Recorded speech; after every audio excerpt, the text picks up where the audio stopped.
சதுரத்தில் அமைந்த முக்கோணங்களின் எண்ணிக்கையை கண்டறிதல். ஒரு சதுரம் கொடுத்துருவாங்க.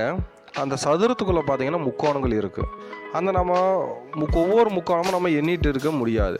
அதுக்கு ஒரு ஷார்ட்கட் இருக்குது. என்ன அப்படின்னு பார்த்தீங்கன்னா, அந்த சதுரத்துக்குள் உள்ள தனித்த முக்கோணங்களை நாம் எண்ணணும். அதாவது இந்த சதுரத்துக்குள்ளே தனித்தனியான முக்கோணங்கள் இருக்குது. அந்த முக்கோணங்களை நாம் எத்தனை இருக்குதுன்னு நாம் எண்ணணும்.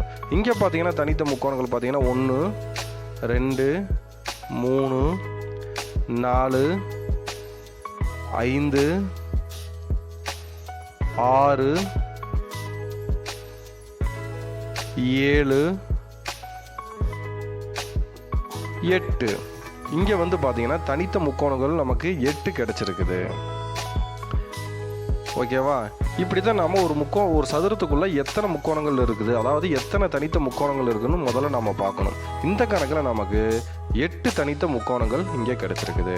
இந்த மாதிரி எந்த கணக்கு கேட்டாலும் சதுரத்துக்குள்ளே கேட்டாலும் தனித்த முக்கோணங்கள் முதல்ல கண்டுபிடிச்சிட்டு அதை என்ன பண்ணணும் அப்படின்னா 2ஆல் பெருக்கிடணும். இதுதான் ஃபார்முலா. தனித்த முக்கோணங்களை கண்டுபிடிச்சி அதை என்ன பண்ணணும், 2ஆல் பெருக்கிடணும். இப்போ இங்கே தனித்த முக்கோணங்கள் 8 கிடச்சிருக்குது.